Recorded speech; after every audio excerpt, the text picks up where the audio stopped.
নমস্কার, ধন্যবাদ। বিবর্ধন মুখার্জি ওয়েস্টবেঙ্গল আসানসোল থেকে বলছি। আজ কিছু কিছু এখন যেটা আছে, কিছু কিছু রাশির কিন্তু সাংঘাতিক রকমের উন্নতি আছে, নতুন নতুন জবের উন্নতি আছে।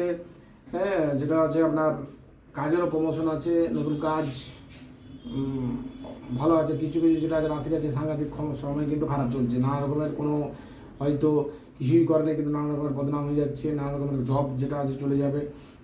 কিছু কিছু যেটা সিচুয়েশান আছে মানে সাংঘাতিক সময় খারাপ চলছে।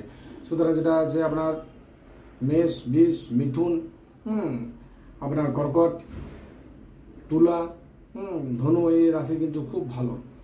নানা রকমের কিন্তু যোগাযোগ আছে, বাড়িরও যোগাযোগ আছে। নতুন যদি বাড়ি কেনার আপনার চলছে কিন্তু প্রোগ্রামের মধ্যে হয়ে যাবে। নতুন বাড়ি, জমি জমা, কিন্তু কোনো বিজনেস লাইন যদি ভাবছেন যে বিজনেসে কোনো কিছু করবো, তো বিজনেসে কিন্তু সাংঘাতিক রকমের উন্নতি হবে। এই রাশির কিন্তু উন্নতি বা কিছু কিছু রাশি যেটা আছে সাংঘাতিক রকম খারাপ সময় চলছে। আপনার যেটা আছে জব করছেন, জব করতে করতে হঠাৎ চাকরি চলে যাবে। হ্যাঁ, সুতরাং নানা রকমের কিন্তু প্রবলেম আসতে পারে। আর উপরন্ত যেটা আছে আপনার কুম্ভ, মীন, মেষ, শনির সাড়ে চলছে, শনির ঢাইয়া চলছে কিছু কিছু রাশির মধ্যে। আরও ডিটেলস জানতে হলে আমার ইউটিউব চ্যানেল যেটা দেওয়া আছে, আমার নাম্বার দেওয়া আছে, আমাকে নেওয়ার পুরো পেয়ে যাবেন। আমার এই আসানসোলও পাবেন, কন্ট্যাক্ট নাম্বার দেওয়া আছে। সকালে কিন্তু যোগাযোগ করবেন, সমস্ত কিছু কিন্তু সমস্যার সমাধান হবে। নমস্কার, ধন্যবাদ। এরপর আবার ভিডিও দেওয়ার বলবো, আমার ইউটিউব চ্যানেল দেওয়া আছে, কিন্তু যোগাযোগ অবশ্যই করতে পারেন। নমস্কার, ধন্যবাদ।